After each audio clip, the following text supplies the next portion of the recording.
Bienvenidos todos al programa En Contexto, un espacio en donde buscamos brindarte la última información relacionada con los avances en cáncer de pulmón, pero no como información aislada, sino más bien ponerla en el contexto actual, permitiendo que tomes las mejores decisiones para tus pacientes con cáncer de pulmón. Soy Jorge Alatorre, oncólogo médico dedicado a tratar tumores del tórax, y va a ser un gusto acompañarte en este podcast.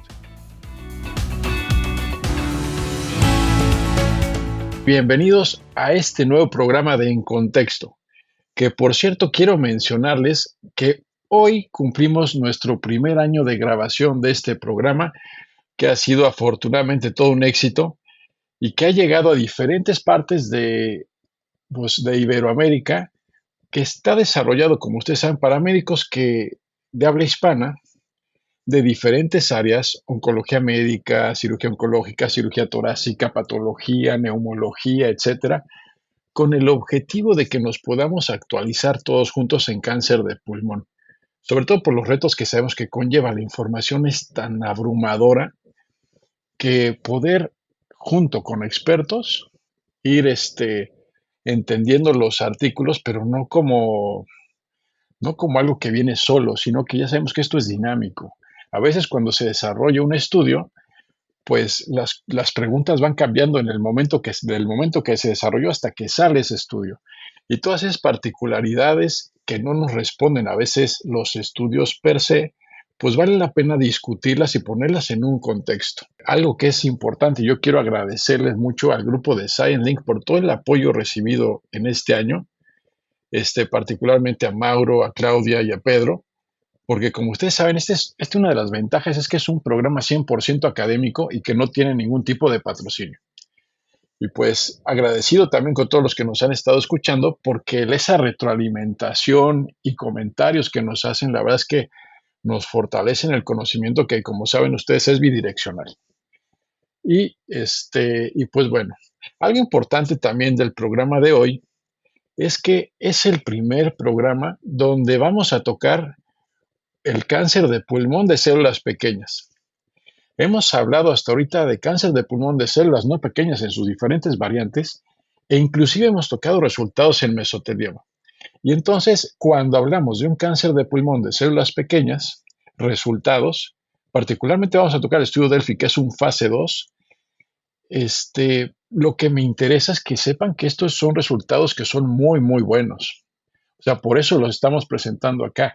Y la cuestión es que no ha habido tanto de células pequeñas como ha habido de células no pequeñas. Entonces, esto nos habla de un avance que ha sido limitado, pero los resultados por eso los consideramos muy significativos, tan significativos que se presentaron en el Congreso de ESMO del 2023 en Madrid y se publicaron en el New England Journal of Medicine, siendo un fase 2. Entonces, sabemos que esta revista generalmente lo que publica pues son medicamentos que se van a convertir, no tienen el potencial de convertirse en un estándar de tratamiento, particularmente en una enfermedad que sabemos que es muy, muy compleja. Pero para poder poner en contexto, tengo el enorme gusto de contar con el doctor Ignacio Gil Basso, excelente médico y amigo, quien es director del Departamento de Oncología Médica del Instituto Valenciano de Oncología y director científico del Instituto Valenciano de Oncología, que fue el primer centro en España de investigación, y catedrático de la Facultad de Medicina de Valencia, en España. Y pues bueno, algo que llama mucho la atención es que también tiene historia de haber dirigido el Laboratorio de Marcadores Predictivos de Respuesta al Programa de Tumores Sólidos del CIMA. Y de hecho acaban de publicar en Molecular Cancer, así que por lo que te felicito mucho, mi querido Ignacio. Un fuerte abrazo y qué gusto que nos acompañes. Muchísimas gracias. Es un auténtico placer y enhorabuena y felicitaciones por este primer año de vida del programa. Muchos éxitos también para el futuro. Muchas gracias. Y fíjate que curiosamente, Javier de Castro y Delvis Rodríguez Abreu fueron los que nos inauguraron. Y mira, ahorita coincide que un médico excelente español también nos está aquí acompañando en nuestro primer año y te agradezco muchísimo. Y pues bueno, nada más me gustaría hacerte una pregunta, Nacho, porque algo que creo que es súper importante es poner en contexto el cáncer de pulmón de células pequeñas. Sé que vamos a hablar ahorita del estudio de Delphi, pero me gustaría que le explicaras, digamos, a todos los médicos cómo debemos de entender el cáncer de pulmón de células pequeñas, sobre todo comparativamente con lo que es el cáncer de pulmón de células no pequeñas, porque son enfermedades completamente diferentes que se originan en el pulmón. Y pues, ¿cuál es tu percepción de estas diferencias? Mm. Sí, yo creo que esto es muy importante que lo tengamos en cuenta. Cuando hablamos de cáncer en general, y yo es así como se lo suelo explicar a los pacientes, eh, podemos considerar muchos tipos de tumores y dentro del pulmón incluso sabemos que ya no existe una sola enfermedad que se llama cáncer de pulmón, sino que biológicamente hay muchos tipos y que tienen comportamientos diferentes y sobre todo pronósticos completamente opuestos, ¿no? Y cuando hablamos de esto, si tenemos en cuenta la enfermedad por cáncer microcítico de pulmón, por células pequeñas, tenemos que tener en cuenta que probablemente es uno de los tumores, si no el más, uno de los tumores más agresivos de toda la economía. Hay pocos tumores que verdaderamente tengan capacidad de pasar desapercibidos en una prueba de imagen en el mes de febrero, por ejemplo, y en el mes de abril tener una invasión metastásica prácticamente de todo el organismo. Eso lo puede hacer el cáncer microcítico de pulmón. Y realmente esa agresividad, esa tendencia a la metástasis prácticamente en todas las localizaciones del cuerpo, por supuesto a nivel intracraneal también, mucha afectación hepática suele ser característica, conlleva un deterioro no inicial, pero sí rápidamente en el momento en el que aparece la enfermedad metastásica. Y a veces tenemos pacientes que si no son diagnosticados a tiempo o no empiezan el tratamiento cuando corresponde, lo antes posible, podemos quizás no poder llegar siquiera a tratarlos porque se deterioran demasiado rápido. Esto no es lo que ocurre en otros tipos de tumores de pulmón. Sabemos que el cáncer no microcítico de pulmón, por ejemplo, con mutaciones accionables en FGFR, son pacientes que pueden tener una lesión a veces que vamos siguiendo, sobre todo en los países donde existen programas de screening de cáncer de pulmón. Tenemos pacientes que tenemos esa lesión identificada desde hacía 3 o 4 o 5 años y que va lentamente creciendo sin viajar a ningún otro sitio, sin causar problemas clínicos locales ni a distancia. Esta es completamente contraria a la evolución que puede tener un tumor de células pequeñas de pulmón. Por lo tanto, destacar la agresividad, destacar que la mayor parte de los pacientes al diagnóstico tienen enfermedad diseminada, que por lo tanto el tratamiento en ese contexto va a ser siempre paliativo y que realmente otra característica relevante que yo destacaría, otras dos, es que en contra de los adenocarcinomas de pulmón, por ejemplo, donde sabemos que existen dianas terapéuticas que podemos emplear, en el cáncer lo conocemos para el adenocarcinoma. Ahora hablaremos del Delphi, que de alguna manera sí es dirigir frente a una proteína de la membrana de la célula tumoral un tratamiento, pero desde luego no es un inhibidor de tirosinquinasa ni es lo que estamos acostumbrados con otros contextos del adenocarcinoma de pulmón. Y la otra peculiaridad es que, aunque la inmunoterapia efectivamente se incorporó hace unos años al armamentario de primera línea, en combinación con la quimioterapia para enfermedad diseminada, sabemos que el impacto a largo plazo de esa inmunoterapia es todavía muy recortado. Tenemos un porcentaje muy pequeñito de pacientes que verdaderamente tienen un beneficio a largo plazo, que no es el caso de los adenocarcinomas, donde tenemos entre un 10 y un 30% de pacientes que a los 5 años siguen vivos, ¿no? Quizás esas serían tres características. Sí, y algo que también es muy interesante también de este tipo de enfermedad es que la respuesta que se obtiene con quimioterapia es altísima. Entonces tenemos casi 80% de los pacientes que tienen una respuesta importante, podemos ver inclusive respuestas completas al tratamiento. Particularmente me refiero a la quimioterapia, aunque el esquema lleva ya sea Durva o Atezo, ¿no? Pero la cuestión es que la respuesta a la quimio por la tasa de duplicación tan alta es muy buena, pero el control de la enfermedad desgraciadamente es muy pobre porque los resultados que vemos al principio son muy, muy buenos. Y, y, y pues bueno, también, ¿qué es lo que debemos esperar? Porque ahorita, como comentas muy bien, la analogía que haces con las inmunoterapias en cáncer de pulmón, células no pequeñas, pues, ¿qué es lo que debemos esperar? Porque generalmente ahorita tenemos el esquema aprobado, ya sea el IMpower 133 o tenemos el Caspian, pero ¿qué es lo que nos dan estas inmunoterapias para poder entender un poquito en el contexto de lo que le vamos a pedir al estudio Delphi en un momento?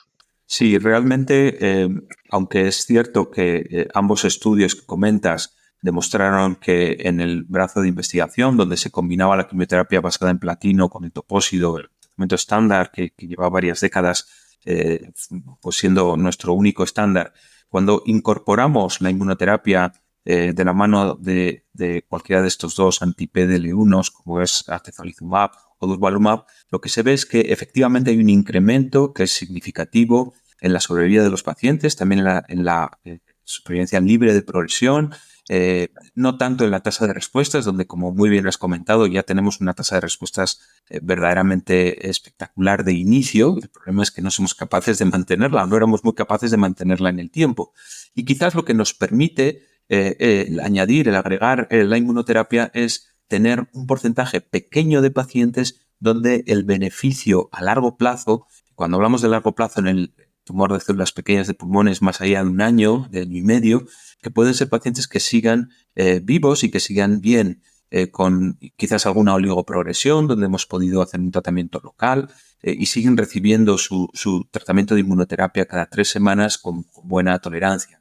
Esto, por desgracia, beneficia a muy poquitos pacientes y la verdadera pregunta que no somos capaces de responder en estos momentos es ¿qué hace que algunos pacientes, esos poquitos pacientes, realmente se beneficien tanto y por qué la mayor parte de los enfermos, sin embargo, la inmunoterapia apenas tiene un impacto ni a corto, ni a medio, ni sobre todo a largo plazo? Y esto es lo que todavía no sabemos entender. Se ha mirado la carga mutacional tumoral, se han mirado otros marcadores, la expresión de PDL1 se ha visto que no tiene ninguna relevancia para predecir. Es decir, estamos bastante despistados en el contexto del carcinoma microcítico de pulmón. Y quizás yo creo que esto es lo que da más interés a los nuevos fármacos y en concreto al que vamos a comentar hoy en este podcast, porque verdaderamente si uno mira la historia de desarrollo farmacológico de los últimos 30 años en carcinoma microcítico de pulmón, es una historia fundamentalmente de fracaso, donde verdaderamente muy poquito, más allá de la inmunoterapia en primera línea, que ya hemos comentado, o el topotecan en segunda línea, o sobre todo de las innovaciones de la mano de la irradiación en distintos contextos, una consolidación torácica después de una buena respuesta, la radioterapia holocranial profiláctica, etcétera, etcétera, quitando esas 4 o 5 detalles, lurbinectedina, que podemos comentar luego también. Quitando todo esto, realmente han sido todo historias de fracaso en el desarrollo de nuevos medicamentos. Por lo tanto, en el momento en que somos capaces de identificar algo que tiene un contexto tan complejo, de tanto reto, y sin embargo sale victorioso de esa batalla, luego hablaremos del gema que hemos encontrado que no esperábamos. Y completamente de acuerdo. Y tenemos esta clasificación, digo, después de un rato de tener esa respuesta maravillosa que tenemos, que salimos, la verdad es que como toreros, porque cuando uno enfrenta el cáncer de pulmón en células pequeñas y la enfermedad está, como dices, muy avanzada, muy diseminada generalmente, que es poder de empezar otra vez, bueno, respondes muy bien, pero después está esa progresión que sorprende al paciente, sorprende a la familia, sorprende al doctor. Y clasificamos a los pacientes basados en el tiempo en el tiempo en el que progresa una persona, basado en la respuesta de platino. Entonces, no sé si nos podrías explicar un poquito a qué nos referimos con eso, Claro. de si es sensible o no. Efectivamente, yo creo que la platinoresistencia o la platinosensibilidad, de alguna manera, utilizando, pues quizás podríamos decir el cáncer de ovario, ¿no?, como referente, porque quizás es donde mejor descrito está y donde podemos establecer con mucha finura los márgenes de que consideramos resistencia o sensibilidad, ¿no?, en cuanto al tiempo que dura el paciente en respuesta antes de volver a progresar. Realmente en el carcinoma microcítico de pulmón a veces tenemos más dificultades para establecer en otras enfermedades platinosensibles si realmente 6 meses o quizás 4, o incluso hay algunos estudios que hablan de 3 meses para considerar que verdaderamente hubo una sensibilidad. Porque, como muy bien has dicho, ¿no?, el tiempo de crecimiento, el tiempo de duplicación de las células del volumen tumoral, la velocidad de crecimiento, el Ki67, es decir, son tumores tan claramente proliferativos que a veces cuando hay una recidiva ocurre incluso en la primera ya evaluación radiológica tras haber terminado el tratamiento estándar, ¿no?, incluyendo la quimioterapia. Entonces, yo creo que es difícil establecer si 6 meses, 3 meses o 4 meses es lo que nos marca esa platino resistencia o esa platino sensibilidad, y probablemente si reuniéramos a 10 expertos en cáncer de pulmón tendríamos varias respuestas posibles, ¿no? Al final yo creo que tenemos que hacer un compendio quizás pensando en cada paciente, ¿no? ¿Qué perfil de toxicidad tuvo? Si la respuesta que alcanzó fue una respuesta muy profunda, yo creo que eso también es muy importante. Hay pacientes que, por desgracia, tienen una respuesta menor, una respuesta parcial menor, o incluso no llegan a una respuesta parcial. Es una reducción, pues quizás del 10 o del 15% que no cualifica para una respuesta parcial. Y quizás esos pacientes, si verdaderamente tienen una recurrencia muy precoz, probablemente podemos considerar con tranquilidad que estamos hablando de una platino resistencia y debemos pensar en una línea que no contenga platino en esa línea subsiguiente. Sin embargo, si tenemos un paciente que hizo una respuesta, decías tú antes, a veces vemos respuestas completas, ¿no? Pues un paciente que hubiera recibido este tratamiento de primera línea, que hace una respuesta completa o prácticamente completa y que excede en 3 meses, quizás 4 o 5 meses, no llega a los 6 meses, pero hemos visto muy buena tolerancia al tratamiento, un paciente sin apenas una toxicidad residual, neuropatía, nefropatía, etcétera, y que tuvo esa respuesta tan profunda. Yo me inclino a tratar a esos pacientes, darles una segunda oportunidad de retratamiento con la primera línea, porque verdaderamente no tenemos muchas opciones en segunda y sucesivas, y sabemos que cuando verdaderamente existe una platino resistencia y podemos establecerla, ese es el principio del fin en la evolución clínica del enfermo. Por lo tanto, yo creo que tenemos que ser cautos a la hora de considerar a los pacientes, porque probablemente una talla no nos permite medir el zapato de todos ellos, ¿no? Sino que tenemos que acomodar y personalizar para cada uno de ellos. Sí, no, completamente de acuerdo. Y esa sensibilidad, pues es quizá lo que, por eso no hemos podido definir bien el tiempo, pero sí nos habla de un pronóstico diferente, ¿no? Que se ve luego también, ahorita que tocabas bien el tema de las segundas líneas, pues la verdad es que los resultados son modestos y son más modestos en aquellos pacientes que sabemos que son, pues resistentes a platino. Entonces, qué opciones tenemos en la actualidad en una segunda línea? Más o menos, ¿cuál es tu percepción de las segundas líneas? Realmente, quizás por empezar por lo que tenemos aprobado desde hace más tiempo, ¿no? Eh, tenemos el topotecan, que es un fármaco que es verdaderamente difícil para el paciente y difícil para el médico. Es un fármaco que puede administrarse endovenosamente o de forma oral, pero igualmente, sea de una manera o de otra, está caracterizado por una toxicidad hematológica verdaderamente intensa.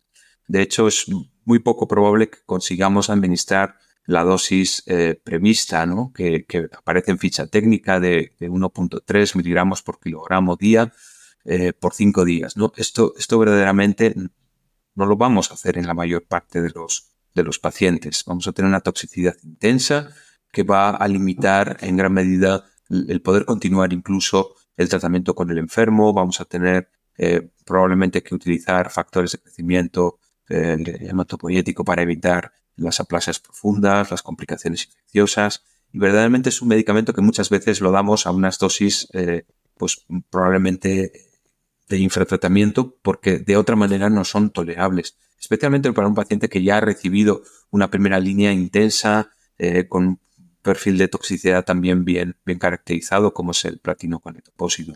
Por lo tanto, no todos los pacientes están fit para esa segunda línea y verdaderamente el problema es que tenemos un porcentaje elevado de enfermos que cuando progresan a la primera línea ya no son candidatos a ningún tratamiento. Y eso es una pena terrible porque realmente no podemos rescatarlos. En los que podemos tratarlos, el topotecan hay que considerarlo sabiendo que probablemente es un fármaco que tampoco va a ser para todos los enfermos porque necesitamos que sea un paciente pues verdaderamente muy fit.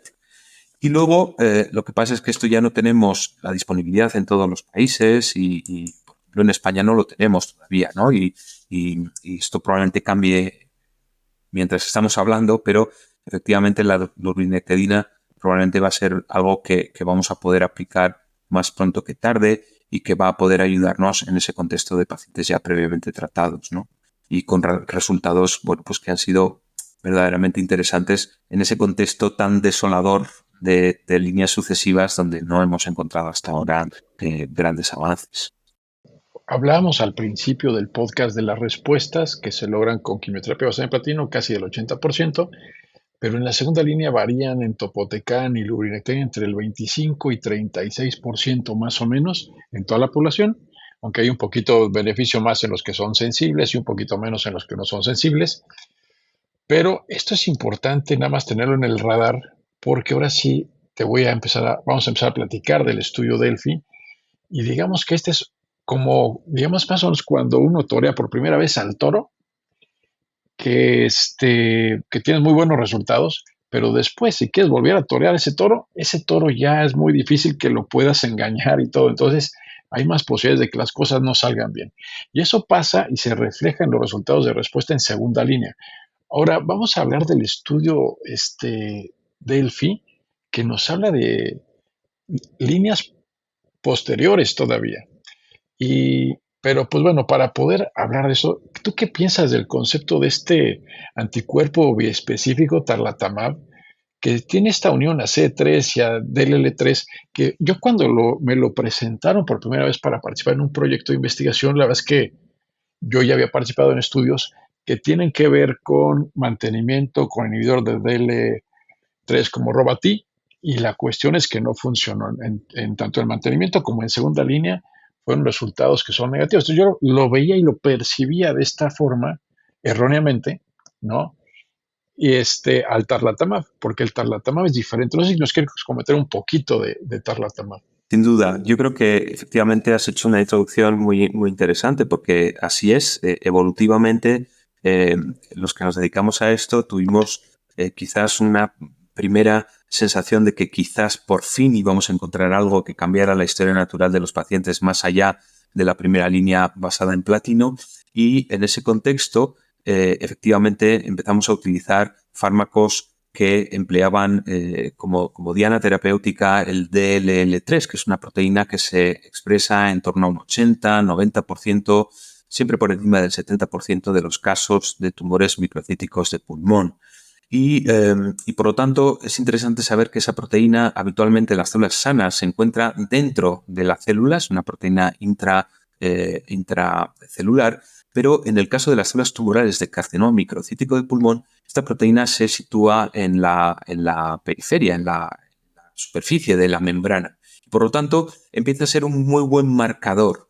Quizás no tanto para bloquear la acción y la señalización que conlleva esa proteína de membrana, como pudiera ser EGFR, por ejemplo, en el caso de los anticuerpos frente a EGFR, ese bloqueo de la proteína de membrana. No es ese quizás el mecanismo más exitoso, como acabas de decir, y de hecho los estudios fueron negativos, ¿no? Estamos hablando en este caso de algo distinto. Estamos hablando de activar el sistema inmune, pero poniendo en contacto por medio de un anticuerpo biespecífico, por un lado la célula tumoral, agarrando la célula tumoral de la oreja y acercándola con la otra mano a la célula de defensa, al linfocito T activo, ¿no? De manera que poniendo en contacto físico la célula tumoral con la célula de defensa, con el linfocito activo, con la célula T, somos capaces de activar ese sistema inmune y de que la respuesta efectora antitumoral se ejerza de forma inmediata. Por lo tanto, estamos hablando de un mecanismo distinto. Estamos utilizando solamente para marcar las células tumorales el DLL3. No lo estamos utilizando como una vía que haya que bloquear en su señalización intracelular. También ocurre eso, pero fundamentalmente lo que nos interesa es activar el sistema inmune de forma íntima, es decir, poner en contacto a los linfocitos con las células tumorales, enseñándoles quiénes son esas células tumorales para que las reconozcan y para que les ataquen. Y esto quizás es lo más rompedor, lo más innovador de este fármaco, y lo que quizás probablemente justifica los resultados tan espectaculares que jamás habíamos visto en este contexto. Sí, ¿y nos puedes comentar un poco acerca del diseño de este estudio? Sí, bueno, hay que decir que el Delphi es un programa ambicioso de desarrollo de tarlatamab que tiene un montón de ensayos, ¿no? He estado repasando porque verdaderamente la mayor parte de ellos todavía están en ejecución o en planteamiento y no están no tenemos resultados, pero tenemos un fase 1, que fue el Delphi 300 para pacientes pretratados, con su escala de dosis, etcétera. Gracias a esos resultados iniciales apareció el 301, que es el que vamos a hablar hoy aquí, que es un fase. La FDA en diciembre del año pasado ya indicó la revisión prioritaria para su posible aprobación. Estamos a la espera de que eso ocurra, pero verdaderamente ha sido algo muy llamativo en base a los resultados de ese fase 2. Tenemos otros dos fase 1B, que son el Delphi 302 y 303, que son en combinación el 303 con quimioinmunoterapia en primera línea y uno de Amgen, de la propia farmacéutica que fabrica tarlatamab. Y luego tenemos tres fases 3, el Delphi 304, el 305 y el 306, que son fundamentalmente para pacientes con enfermedad limitada en distintos contextos, por ejemplo, después de la quimioradioterapia como mantenimiento, ese sería el 306, o en pacientes que han tenido recurrencia tras la enfermedad limitada tratada de forma radical, que sería el 304, o junto con durvalumab, en ese mantenimiento, una vez que el paciente ha recibido el tratamiento de quimioinmunoterapia de inducción, hacer el mantenimiento con durvalumab de mantenimiento y además tarlatamab. Es decir, que es un programa verdaderamente ambicioso. Centrándonos en el 301, que es el que nos ocupa, estamos hablando de nuevo de un fase 2, un estudio sencillo en cuanto a su diseño, que lo que pretende es incluir pacientes con tumores microcíticos de pulmón que ya han sido tratados al menos con 2 líneas previas. Más de un tercio de los pacientes habían recibido 3 o más líneas previas, es decir, pacientes verdaderamente multitratados, que en el microcítico de pulmón por el mal pronóstico implica verdaderamente ya, los pacientes en una situación de deterioro clínico importante. Y sin embargo, admitía la posibilidad de que los pacientes tuvieran enfermedad cerebral.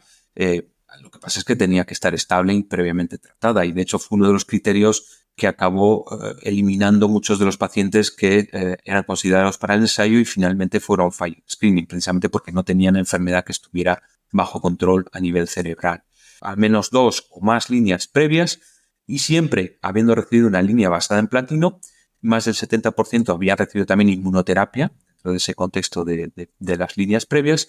Entran en este ensayo donde se aleatoriza 1 a 1 a tarlatamab a 2 dosis distintas, una dosis de 10 miligramos o una dosis de 100 miligramos. Ese es el diseño del estudio. Es decir, no lo estamos comparando con, un estándar de tratamiento en ese contexto, sino que se asume que a partir de la segunda línea ya no tenemos ningún otro estándar y verdaderamente es utilizar este fármaco con una dosis alta o una dosis baja. Y ver verdaderamente si, en cuanto a la tasa de respuestas objetiva medida por el panel independiente de revisión de la respuesta, teníamos un resultado favorable o no. Y luego otros endpoints secundarios, pues de PFS, etcétera, ¿no? De OS. Pero fundamentalmente lo que busca y el objetivo primario, que es el que comentaremos que se cumplió, es esa tasa de respuestas objetiva como objetivo primario. Es algo interesante lo que comentas, el de estudio, en relación a que esta población es una población extraña, o sea, es rara, es poco frecuente, porque buscas un paciente que llegue a una tercera o cuarta línea con buen estado funcional. Casi siempre desde la primera línea, cuando te piden los estudios de primera línea, como el 133 o el Caspian, que el paciente tenga con ECOG de 0,1, la verdad es que los encuentras así como que, o sea, cuentagotas a los pacientes de células pequeñas. Y en una tercera línea, como comentaste muy bien, muchos pacientes no llegan a esa tercera línea. Entonces, entiendo que son aproximadamente, creo que 56 centros que se utilizaron prácticamente en 2 años, pero no es la población como la habitual, ¿no? Que te llega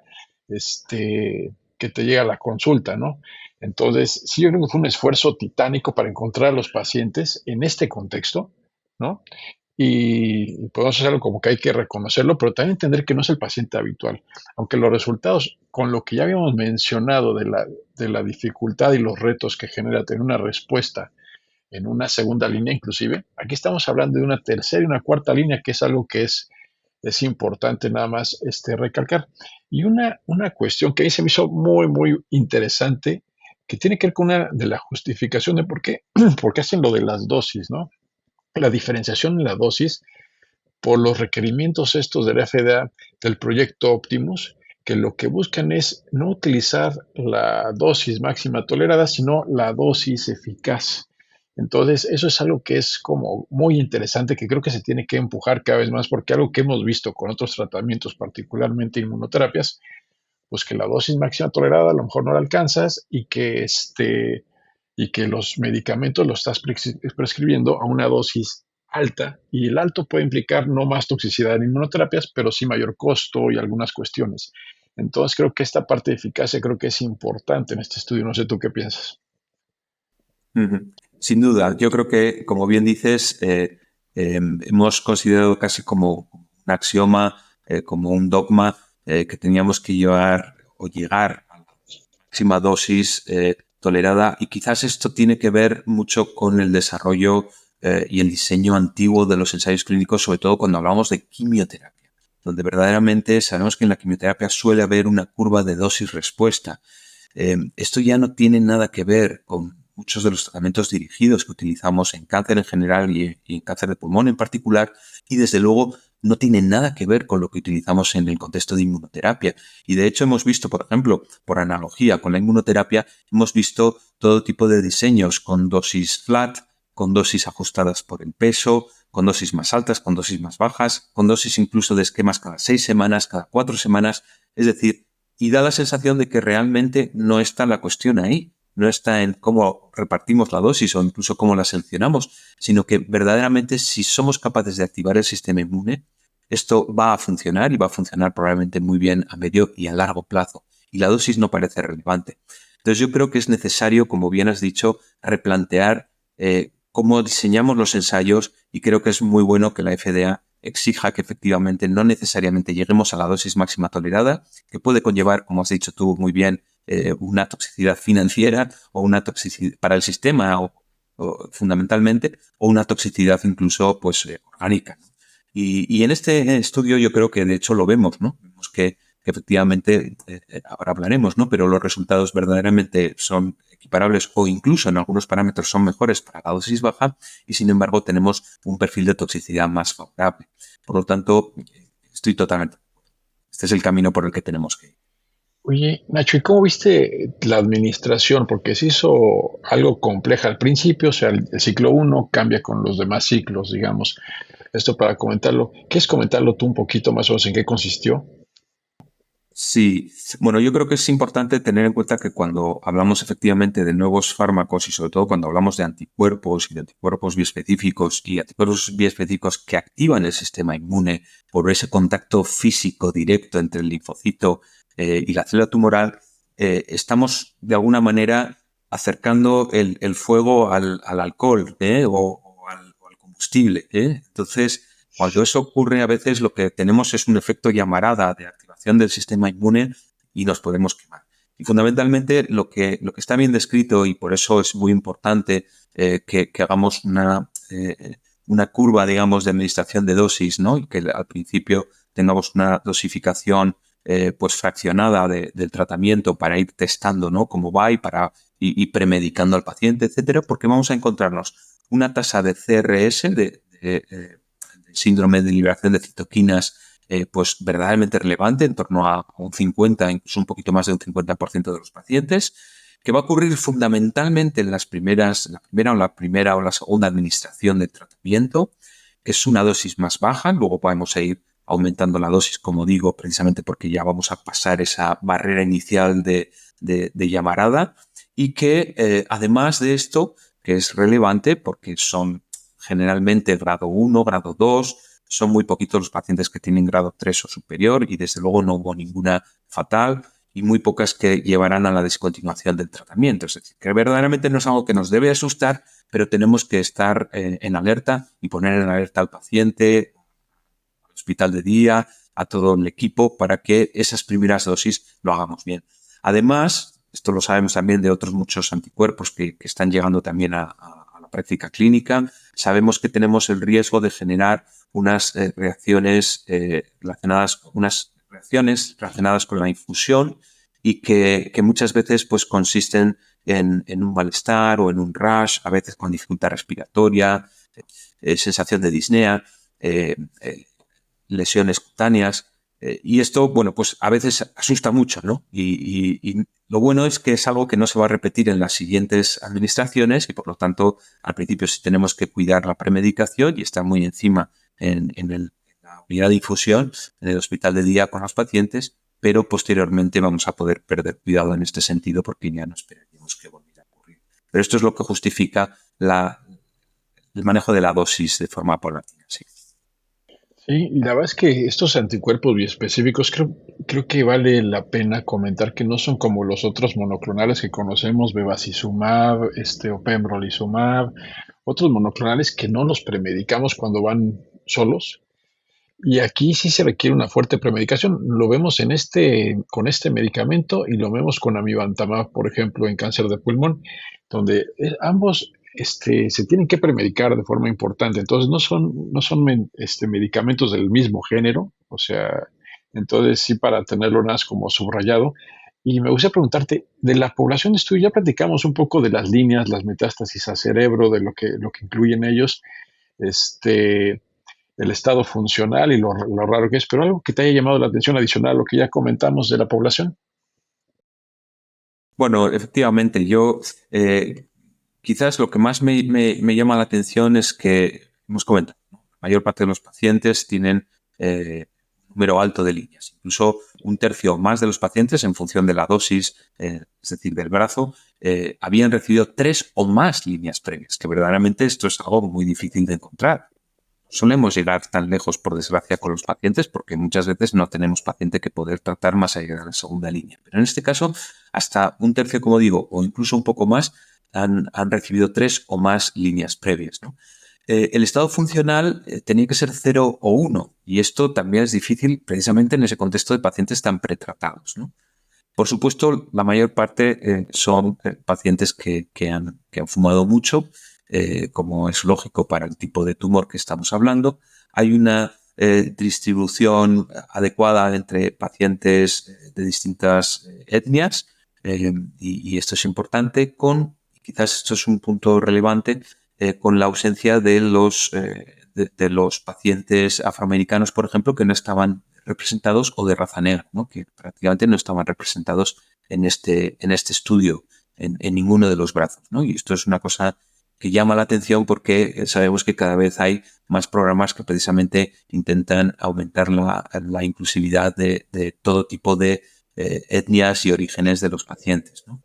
La mayor parte son pacientes varones, cosa que efectivamente sabemos que en el contexto de este tipo de tumores es lo más frecuente. Quizás que sea un 70%, en torno a un 70%, quizás es excesivo. Desde luego, esto varía mucho de unos países a otros, donde la incorporación al hábito tabáquico de las mujeres pues, ha sido posterior, pero, por ejemplo, en España ahora estamos ya casi acercándonos a un 60-40 o un 55-45, es decir, que las mujeres se han incorporado al hábito tabáquico hace ya unos cuantos años y lo están haciendo incluso en mayor medida que los hombres y para las poblaciones más jóvenes, ¿no? Y esto hace que estemos empezando a ver muchas pacientes con tumores microcíticos y aquí todavía no se refleja eso, ¿no? En cuanto a la edad media, pues es lo esperado, en torno a la década de los 60, y quizás llama la atención que para una población de pacientes tan previamente tratados, el porcentaje de pacientes que tienen enfermedad cerebral es en torno al 25-30%, lo cual es bajo, diría yo, ¿eh? Tengan y esté estable y haya sido tratado. El problema es que muchas veces hay pacientes que cuando, lo decíamos antes, ¿no? Eran valorados en el periodo de screening para el ensayo, tenían que ser fallo de screening porque tenían enfermedad cerebral que no estaba controlada, que no había sido tratada previamente porque había progresado posteriormente. Quizás por eso vemos números bajos, pero realmente la mayor parte de nuestros pacientes en esas líneas tan avanzadas tienen ya afectación cerebral. Y es interesante porque creo que sí refleja muy bien la carga de enfermedad de estos pacientes, que en torno al 35-40% de ellos tenían enfermedad también a nivel hepático, cosa que sabemos que además puede tener, digamos, una connotación pronóstica negativa, desfavorable y sobre todo que puede deteriorar mucho clínicamente al paciente. Otra cosa que es una curiosidad, porque probablemente no, para la aprobación cuando esta llegue no lo vamos a necesitar, pero en el estudio que se hizo de la expresión del DLL3, que es la diana, que hemos dicho que en la célula tumoral, en su superficie de membrana, se fija uno de los brazos del anticuerpo y específico, se encontraba en torno al 80, 70, 80%, que es perdón, en torno al 85, 95%, que es lo que esperaríamos, ¿eh? Es decir, que verdaderamente la mayor parte de los pacientes van a tener esa expresión y de hecho esto es lo que hace que no tenga sentido mirar esta expresión antes de incluir al paciente en el tratamiento una vez que llegue a la práctica clínica, ¿no? Y estas serían quizás las características que a mí me llamaron un poquito más la atención. Con respecto a lo que hablábamos antes de sensible a platino o resistente a platino, no lo miden como tal, pero sí miden y de hecho luego lo correlacionan con la respuesta, qué es lo que pasa cuando los pacientes han sido tratados con platino en los 3 meses previos o si ha pasado más de 3 meses previos desde la última exposición a la línea basada en platino. Y lo que vemos ahí es que en torno al 25-30% de los pacientes habían sido tratados en los últimos 3 meses o menos con esa primera línea de platino. Entonces, bueno, yo creo que esto lo que refrenda es que probablemente el resto, la gran mayoría son pacientes de líneas sucesivas donde ya el platino quedó en la primera línea y luego recibieron una segunda, incluso una tercera y a veces más de 3 líneas, como hemos dicho, ¿no? Quizás eso es lo único que representa. Fíjate que yo no recuerdo ahorita, porque veo los datos, yo no recuerdo un paciente que tenga en una tercera, cuarta línea que se haya sido resistente a platino. O sea, realmente el pronóstico es malo, ¿no? Entonces aquí hay 28% más o menos. Entonces, digo, son pocos pacientes, pocos frecuentes, por lo menos acá en lo que vemos en México. Creo que es más raro el cáncer de células pequeñas que lo que ven ustedes, porque acá no sé si tiene que ver mucho con a lo mejor acá tenemos más exposición modeleña y más otras cosas también un poco en alguna población menos privilegiada y todo que lo vemos, pero no se ve tanto y por lo que he platicado con el doctor Orlando y también esto es algo que pasa por lo menos en Chile, yo creo que en parte de Latinoamérica, en Europa, particularmente Europa del Este, sí que tienen un índice alto de células pequeñas, entonces digo, a lo mejor lo ven más frecuente allá estas situaciones, pero acá no lo es tantísimo y este tipo de pacientes son complicados. Pero ahora sí cuéntanos, Nacho, porfa, ¿cómo viste los resultados? Bueno, yo creo que la respuesta rápida y corta es espectacular. Es decir, no hemos visto nunca antes nada que tenga en esta población tan sumamente pretratada y tan avanzada en cuanto a enfermedad, con un pronóstico estimado de pocas semanas, diría yo, a partir de la tercera línea, es lo que podemos esperar en la mayor parte de los pacientes. Y sin embargo, nos encontramos en primer lugar que para esa dosis de 10 miligramos, que verdaderamente es la que vamos a comentar porque fue superior prácticamente todos los indicadores a la dosis de 100 miligramos y además más segura, para esa dosis de 10 miligramos nos encontramos con una tasa de respuestas objetivas medida por el comité independiente del 40%. Es decir, que ni siquiera una segunda línea esperamos que haya una respuesta del 40% en la mayor parte de los pacientes, por ejemplo, con topotecan. Es decir, que tener un 40% de tasa de respuestas objetivas es ya algo espectacular. Pero hay que tener en cuenta que incluso algunos pacientes tuvieron una respuesta completa, que es algo que tampoco esperaríamos de ninguna manera. Y la tasa de control de la enfermedad, estamos hablando de un 70%. Es decir, la gran mayoría de los pacientes van a tener un control de enfermedad establecido por respuesta o estabilización de la misma. Es decir, esto no lo hemos visto nunca antes, ¿no? Otro dato importante, porque además es muy significativo y quizás es lo que más nos hace falta, ¿no?, en esta población de pacientes, es que seamos capaces de mantener esa respuesta durante un tiempo largo. Y decíamos antes que el concepto de tiempo es muy variable. Una paciente con cáncer de mama en primera línea, un tiempo largo a la progresión, son años muchas veces, ¿no? Estamos hablando de cáncer de pulmón y en concreto de cáncer de pulmón de célula pequeña, donde el concepto largo para esta población tan sumamente tratada es pues, probablemente de 2, de 3 o de 4 meses que dure una respuesta. Eso ya podríamos decir que sería muy satisfactorio. Pero aquí estamos teniendo incluso un porcentaje en torno al 60% de pacientes que mantienen la respuesta medio año o más de tiempo. Esto verdaderamente no lo hemos visto nunca antes, ¿no?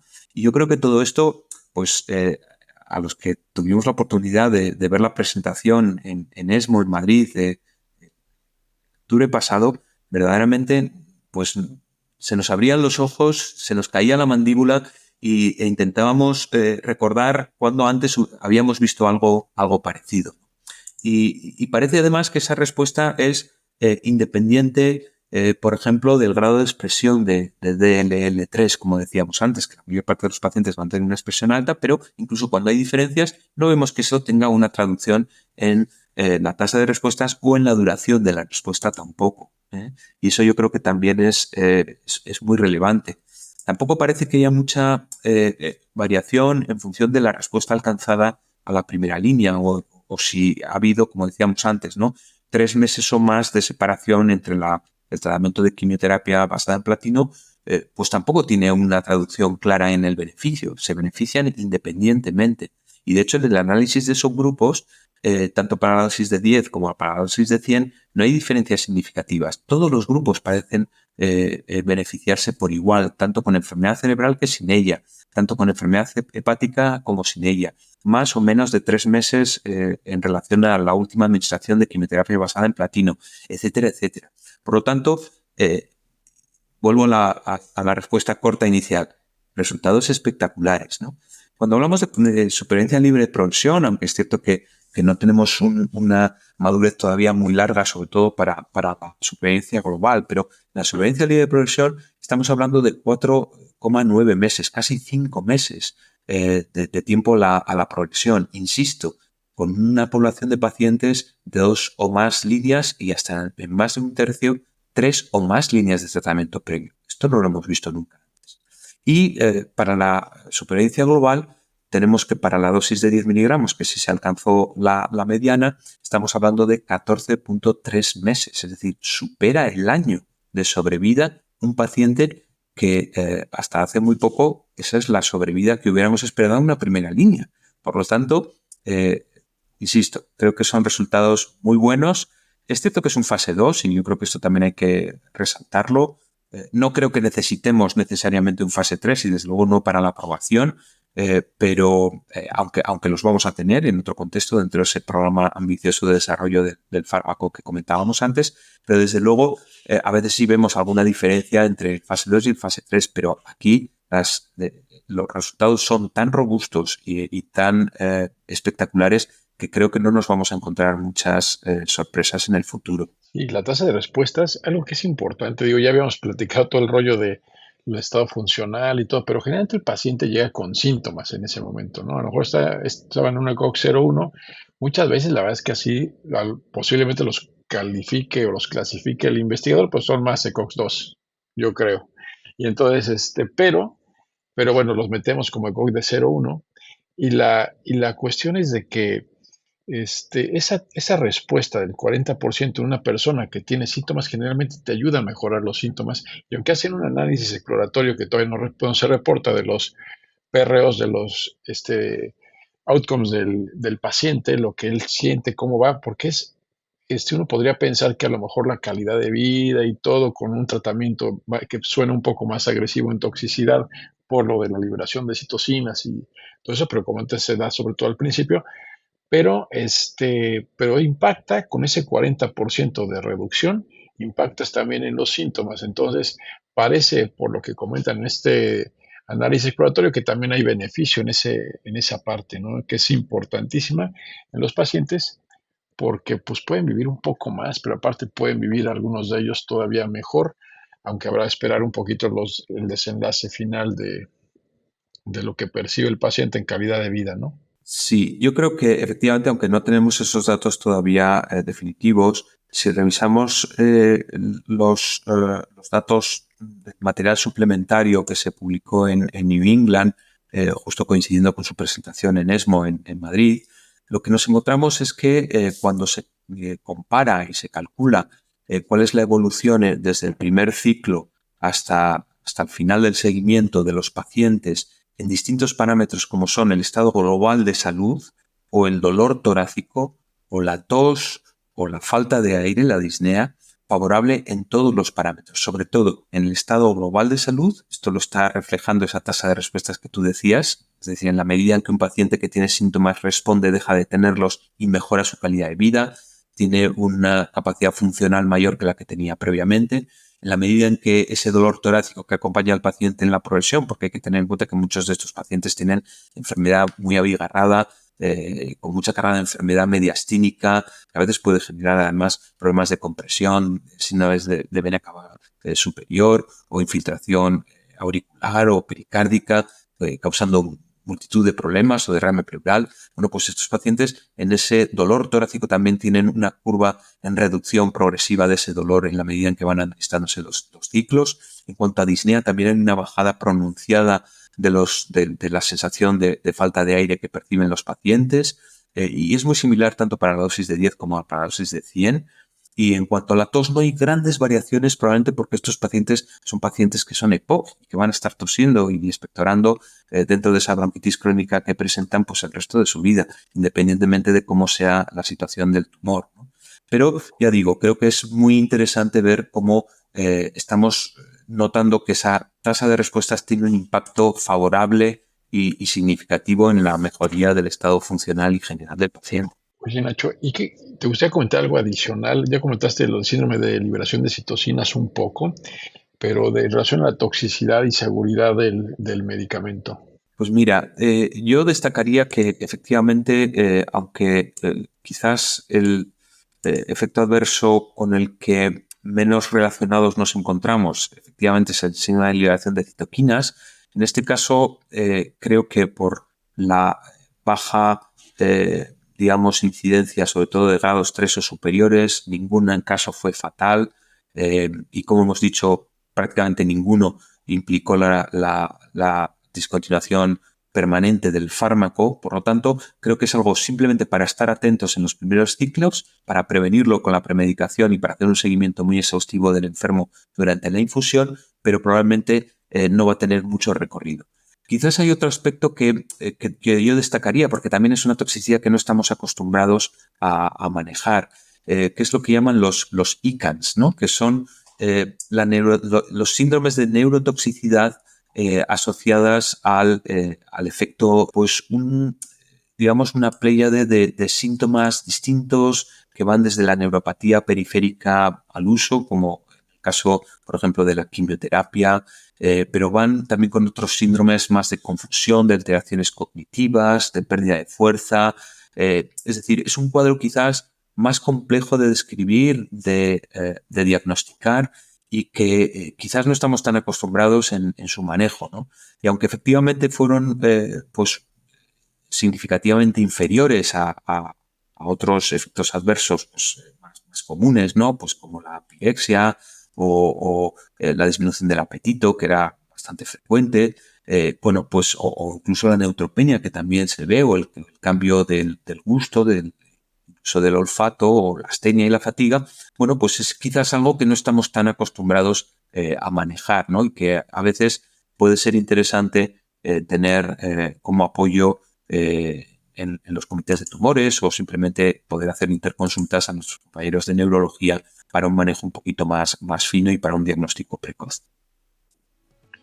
Perfecto, Nacho. Oye, pues qué gusto que nos acompañaste, que compartiste con nosotros todo este conocimiento y sobre todo estos resultados que, como dices, son espectaculares. No sé si quieras agregar algo adicional para terminar y un mensaje para los que nos están escuchando. Bueno, quizás mi mensaje sería que hay vida y esperanza más allá de la primera línea basada en platino con inmunoterapia en el carcinoma microcítico de pulmón. Es decir, esto quizás para mí el resultado de este ensayo lo que hace es ayudarnos a no perder la esperanza, en que todavía es necesario invertir en investigación para este tipo de patología tan difícil de tratar, porque eventualmente podemos encontrarnos resultados muy favorables, como acabamos de describir, y que esto va a cambiar pues la expectativa de vida y también de calidad de vida de una porción grande de nuestros pacientes. Quizás habrá que pensar en intentar no demorar, incluso a pesar del diseño del ensayo, la administración de este tratamiento una vez que lo tengamos disponible. Es decir, yo creo que, como bien lo has dicho, es muy difícil encontrar los pacientes tan tratados tan tarde en la evolución de la enfermedad y probablemente, como sabemos, esto ocurre siempre en oncología comparativa, en todos los tumores, en todas las patologías. Cuanto más tarde utilizamos el mejor fármaco que tenemos, peores resultados vamos a tener. Es decir, que yo creo que lo que ahora hay que ver es cómo conseguimos tratar a estos pacientes una vez que tengamos la aprobación más allá de la primera línea basada en platino, ya en una segunda línea de forma inmediata, y estar muy atentos a los ensayos del programa Delphi con distintas combinaciones y en otros contextos más precoces clínicos, porque probablemente ahí es donde vamos a ver otros muy buenos resultados espectaculares que nos cambien. Muchas gracias. Esto fue el estudio Delphi 301 con el doctor Ignacio Gil Basso, director del Departamento de Oncología Médica del Instituto Valenciano de Oncología y director científico del Instituto Valenciano de Oncología. Muchísimas gracias a todos. Esto fue En Contexto.